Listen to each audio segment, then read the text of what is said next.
Hi, I'm here in Cary Memorial Library, located in the sleepy suburb best known for its role in the heart of the American Revolution. At the time of famous Paul Revere's ride, Lexington was primarily a farm-based community. 100 years later, in the time period which historians now refer to as the Gilded Age, from around 1870 to 1900, Lexington was transforming. As big businesses developed rapidly nationwide, the role of the wealthy expanded in the United States, and class conflicts increasingly separated industrial workers and the professional middle class. In Lexington, the expansion of business led to an influx of commuting business workers into the suburb, creating class conflict not between industrial workers and businessmen, but rather between the strong farming community and the new commuting residents. Let's take a brief look at the world of the Gilded Age. The Gilded Age saw a huge industrial upswing in the United States. That rise in big businesses saw sprawling corporations such as Andrew Carnegie's United States Steel Company and John D. Rockefeller's Standard Oil take central stage in national affairs. Monopolies took over American politics, protected them from legal efforts against them, such as the Sherman Antitrust Act, by a lenient pro-business Supreme Court. The industrial growth resulted from several factors. First, an enormous, relatively untapped wealth of natural resources combined with a growing population boosted industry, as did a protective tariff system which had taken root during the Civil War. The Civil War itself had provided incentive for commercial growth in the North, as had the inflation which it created. Perhaps most importantly, a sprawling railroad network now connected the nation, speeding and easing the production process. That railroad network would have a significant effect on Lexington itself, crucially altering the demographics of the town. First, significant numbers of Irish migrated to Lexington to build and later maintain the railroad, to labor on the farms and work as domestics. Immigrants in Massachusetts and nationwide, such as the Irish railroad workers in Lexington, took on a massive role in the working class.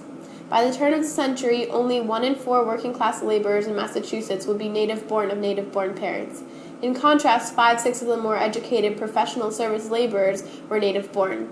Such ethnic differences between classes nationwide and in Massachusetts as a whole further heightened class tensions in the time period, which mainly manifested themselves in a divide between industrial workers and professional workers who lacked communal and religious affiliations. In Lexington, in contrast, few industrial laborers settled in the still primarily rural area. Lexington's class divisions therefore consisted primarily of a clash between its traditional farming community and a new influx of commuting businessmen.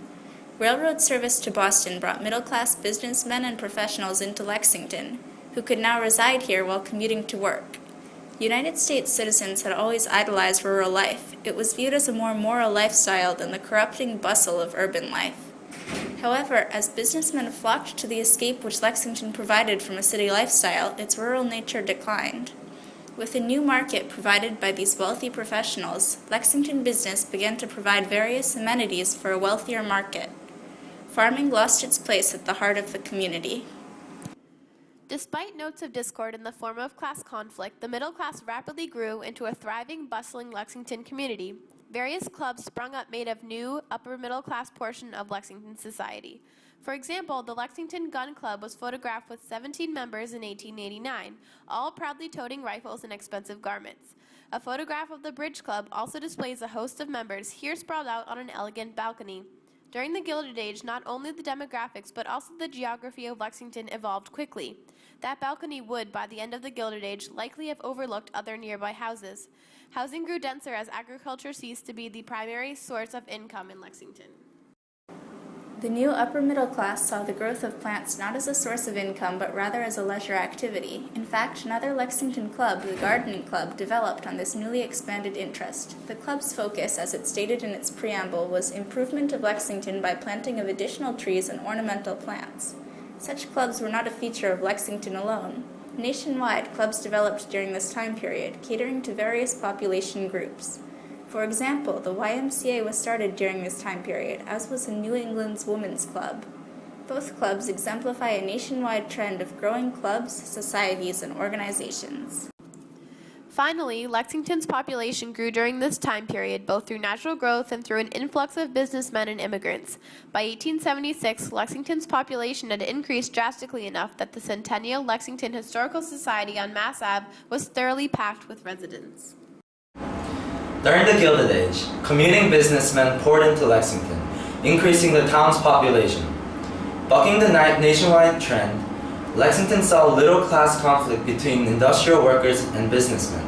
Instead, the town witnessed a divide between its rural workers and its new commuting residents. The town was gradually morphing into the suburb in which commuting has become the norm and agriculture the forgotten past.